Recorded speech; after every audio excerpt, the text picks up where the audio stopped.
kwenye haya mashindano. Kwa hiyo anaikamata hii nafasi kutokana na pointi alizozikusanya. Simba jana kufuzu hatua ya nusu finali anafikisha alama 43. Katika vile vilabu vyote hamna mtu mwenye alama 43. Kwa hiyo Simba anakuwa timu ya 4 kwa ubora sasa hivi barani Afrika. Ngoja. Yanga nafasi ya 11. Tunaenda kwa point. Tunaenda kwa point. Ndio nitaka kujibu. Mimi niwapongeze sana wale wote ambao wanaamua kutengeneza mabango wakati kafu bado hawajatoa taarifa. Nataka niwaambie darasa moja.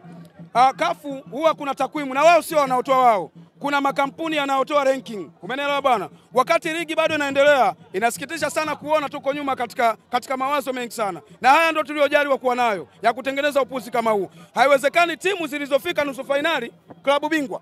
Nazungumzia klabu bingwa. Nusu finali, robo finali, yani wewe ulioko huku, ruhusa ulikofeli, uende ukawapiku watu ambao wako hata kule. Unaweza ukaona kwamba ni msiba wa kiasi gani. Tuseme inna lillahi wa inna ilaihi rajiun.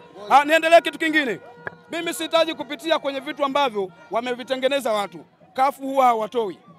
Kafu atakuonyesha screens, Kafu atakuonyesha goli, atakuonyesha na kikosi. Lakini haya mengine tunatengeneza wenyewe. Tuwapongeze kwa hesabu hizo ambazo bado msimu haujakwisha. Umeelewa bwana? Kizinga unazikataa hizo takwimu. Tena kwa kiwango cha lami. Nazikataa. Swali moja Kizinga. Niulize. Yanga kabla ya kucheza hatua ya finali alikuwa kwenye nafasi ngapi kwa ubora? Sijui. Kwa nini unazikataa hizo takwimu? Nazikataa kwa sababu kwanza kama umeweza kuwasikiliza, mimi mara nyingi ni mtu ambaye napenda kusikiliza.